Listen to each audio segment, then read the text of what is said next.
So we're at Drexel University, and I'm in the biology department.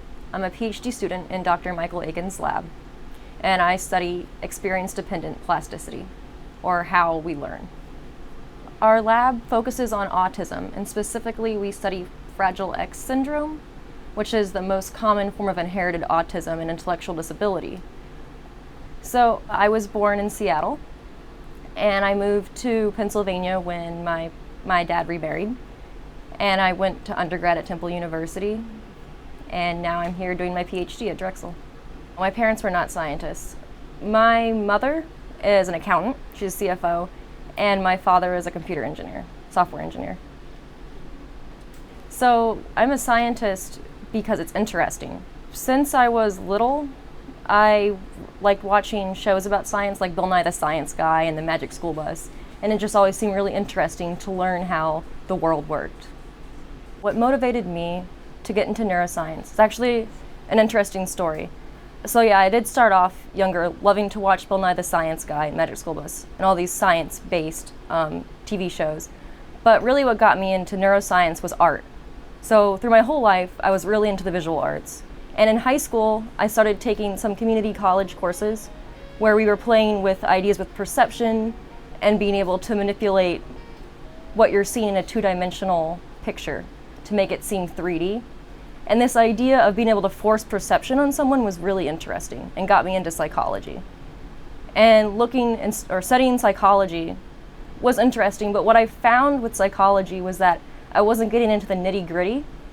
So really what's going on in the brain so that people can learn, so that you can perceive something. So that got me into molecular neuroscience. So I have had family members who have suffered from mental illness, and it's incredibly debilitating. But I would say my driving force in studying this is just wanting to understand how we think and how we perceive the world.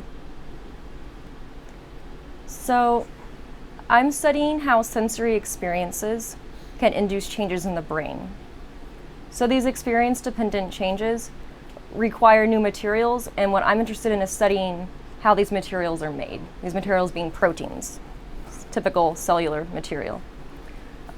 Specifically speaking, neurons have different parts. They have a part called a dendrite, which receives signals, and they have a part called an axon, which sends signals. And a lot of research has been done on how making proteins is important to the functioning of dendrites, but no one really knows how it's important for the functioning of axons. So that's what I'm researching. That's what I look at on a day-to-day basis. I enjoy my time in the lab. Basically, if you work in a lab, you don't have any set hours, but you need to get your results. You need to get your job done. So I love the flexibility that you have with working in a lab. And also it's cool because you're asking interesting questions, and every day you get to come in and find out something new that might help you answer that question. Also, what I find in the lab is that my coworkers or my colleagues, they have a similar interest as me in answering these questions, and they can talk in depth about it.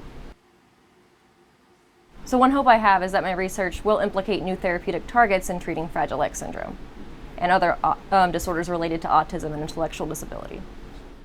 So if somebody asked me why become a scientist, what I would say is that I get to see things that no one has seen before. I'm at the frontier of society in discovering how the world works and how humans function.